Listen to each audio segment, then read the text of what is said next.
So, my name is Justin Lear and I'm coming to you from not so far yet. I just got to Joburg airport and this is what the start of will hopefully be a South African abroad. But I'm not abroad yet because there are, can you hear me? Because there are problems. I cannot check into my flight and no one can tell me why. So this is a fantastic start to my move to Vietnam. A little bit about what I want to do with this channel is I want to kind of document my kind of experience on my journey over there.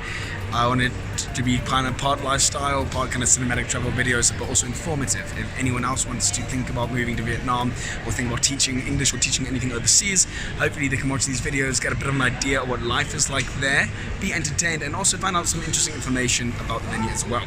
So I have to sit here on the floor because I can't go through security until they can sort out this one with the flights. So I will check in once they can do that. So half an hour and no information yet, but apparently they open the check-in early, so I'm hoping that's it. So I've got half an hour, they said I can go get something to eat and drink, so I'm gonna need a beer. This has been phenomenally stressful this week. Anything that could have gone wrong this week has indeed gone wrong. So any advice to travel to Vietnam right now, or anyway, don't. But yeah, so hopefully it'll get sorted. Oh, another thing is my quarantine has been extended from 14 days to 21 days. I'm going to be 21 days in the hotel. Let's check in with you now.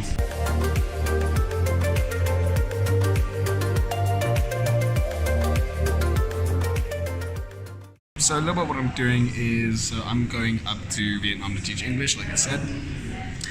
So it's a bit of a process, so especially during COVID times, it's a bit hard, and everything was going fine until a week ago, and then there was an outbreak in Vietnam. So quarantine firstly is 14 days, instead of 14 days, it's now 21 days. So I'm going to be in a hotel room by myself, and then hopefully after that it'll all be sorted. And the nice thing about Vietnam is, as far as I'm aware, very strict when it comes to COVID, so they get a hold of it, or they get a grasp on it very quickly, and then everything else while you're there should be working mostly normally. So I'm very excited that.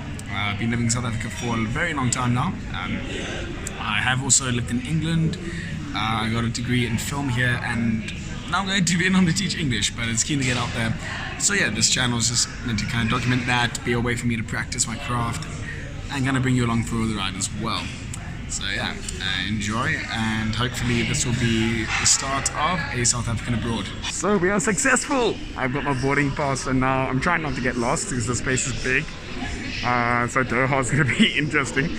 But yeah, so let's give this one a go and let me find my way. Okay, I am very tired. I'm in a very quiet airport. There was an issue with my backpack. I had to unpack the whole thing. And then had to scan it again and again. I don't have luck flying. I just shouldn't do it. What am I looking at right now? Is everything closed? What the? Surely not. It's absolutely deserted. Everything is closed. That's ridiculous. I just want a beer. Everything's closed. I can't get a drink. Well, anyway, I guess I'm gonna wait now until I get to the flight. So let's see how it goes. So after a while, it took some time. I'm through security, I'm through everything, so now I'm here. I find everything's closed here. Obviously now, because of COVID, only limited services are available in the airport, so if you are traveling, that's something to maybe take into account, something we did not realize. So I was very excited to come through, just get a meal and a beer before my flight, and all they're selling now is sandwiches, and luckily they are selling beer, but be careful because it is going to be extremely expensive. I paid about 120 Rand for a sandwich and a beer. I'll put some conversions in the corner, I feel like USD or whatever. Everything is, it's like it goes down here. I'm very interested to see what the flight's gonna be like. But yeah, I'm finally through everything. I was really stressing. I'm doing this whole move by myself. I was supposed to be doing this with a friend, but he got delayed, so he's hopefully gonna be joining me later. But yes, so that's something to bear in mind if you are traveling right now. The airports will probably have limited services, so I'm only going to eat a meal when I'm on the plane, and it's probably not going to be that great either. I'm praying that Doha will have some proper food places, so then I'm going to get some food there. But otherwise, until then, cheers.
in Doha safely. That was honestly one of the best flights I've ever had. It was so smooth. Qatar, absolutely fantastic flight.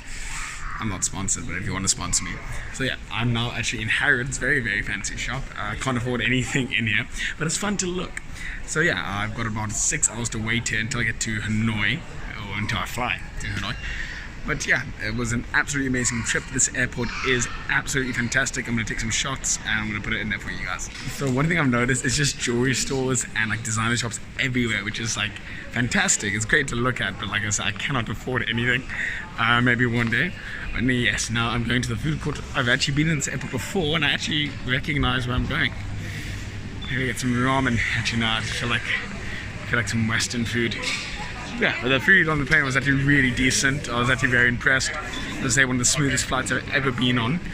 So great job. And yeah, let's go get some food. I have just seen a Burger King. I am so excited. That is absolutely what I need right now. I actually cannot wait. It's like 6 in the morning, but 5 in the morning for me technically. But I just need a Burger King. Oh my god.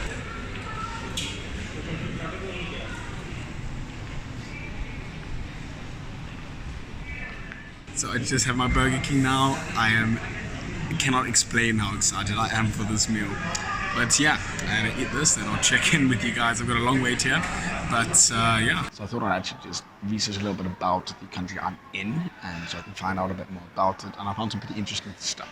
So firstly, I'm in Doha, which is the capital of Qatar. It was announced the capital in 1971 when Qatar actually gained independence from being a British protectorate. And they were a protectorate of Britain since about 1916, so not too long, but there was a good period there when they didn't have independence. As soon as they had that independence, then Doha was announced the capital of the country. So because of this history, there's a lot of influence on the art here, and art is something that this country tends to love a lot. And there's a whole different bunch of art. There's so many museums here that you can go and visit, where you can see the influences from all these different aspects. The country Qatar is also going to be the first Middle Eastern country to host the FIFA World Cup. This is something that's absolutely huge for the country and something that they have massive excitement about. The population of over 1.3 million people. I'm sure that's enough people to get them excited. And then some interesting things if you're thinking about having a holiday in Qatar. Firstly, it's not very good for hiking. It has very low elevation, so if you want to hike, maybe it's not the place for you, but it has so many other things, especially if you're interested in art and you're interested in history, then it would be a holiday destination for you. On top of that, it's also been voted the safest country in the world. So that's something if you want to go somewhere you feel safe, where you can experience everything, not have to worry about crime or anything like that, Qatar is the safest country in the world. On top of that, something that everyone really tends to know, it is the richest country in the world as well. So having it being the richest country in the world as well as the safest country in the world is such a good combination. It's something that's extremely interesting. So something that's worth checking out. One last interesting fact I managed to find out is, unlike on the western side of the world where your weekend is Saturday and a Sunday because of Islamic law, the weekend here is actually on a Friday and a Saturday. So there's many big differences when it comes to Doha or being in Qatar to the western side of the world. One thing I'm really excited about going to the eastern side of the world is to see these different customs and these different cultures, and that's certainly something I'd love to share with you as well. I think it's really important to learn and to see the other ways the world live. I think it's really important to understand this and be knowledgeable of this and to not be ignorant of that. Alright, I'm going to try to keep this steady because I've looked at my other footage and it's not steady. So I've got my gate number, it's C24. Now I'm in the center of everything. That is quite far. So I get to walk all the distance. I am so excited. Cannot wait for this walk. I'm busy with it now. And it's not cold. It's like 36 degrees. We landed here at about 7 in the morning and it was 28 degrees. No, I lied. Yeah, 6 in the morning and it was 28 degrees at 6 in the morning. So a very hot country this as well. That's something I should have pointed out. Very warm, very dry as well from what I can see. If I'm wrong, I'll stand corrected. But yeah, I'll see you when I get to the gate. I absolutely love these things. You walk so fast. It's weird how much quicker it makes things. Alright, I'm at the gate. Just waiting to board, and then next up was Vietnam, and then hotel quarantine for 21 days.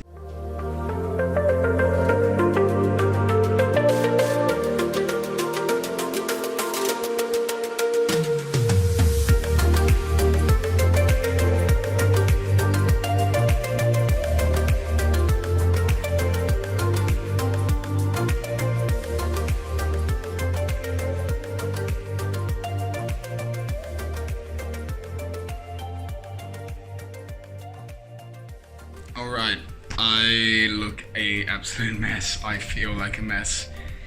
That was one of the most stressful things I've ever had to do in my life. I said I was gonna make tips about traveling during COVID. Honestly, don't. Nah, I'm just saying that it's been I've been flying and everything for about 20, and airports, and for about 24 hours. I got here to Vietnam, to Hanoi, I had to do my visas. No one speaks English, so I had to try to figure that out. Luckily, I made friends with people on the plane.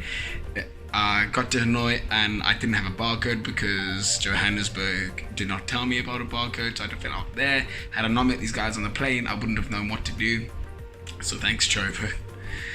And then I scanned the barcode, then I had to do the visa, and then they took our passports, and we didn't know when we were getting our passports. And then yeah, you get picked up with people from a sign. They speak no English, they just have your name, you've just got to go with them, you've got to dress up like a Smurf. I'll put up a photo, then you just got to get in a car with them. It's pitch black, it's like midnight here, everything's in complete darkness, you can't see out the glasses they give you. I know, it sounds like I'm just complaining, I'm tired. Maybe I'll have different views tomorrow, but I can see things in the day. I'll do a little tour of my hotel room, which would take like 10 seconds, but it looks nice, it's nice and cozy. This is my room for 21 days. So I'm signing up for this video. I'll make some next videos about the hotel, and we're going to try to do daily updates about this as well. Until then, I'll see you in the next video. Thank you for watching.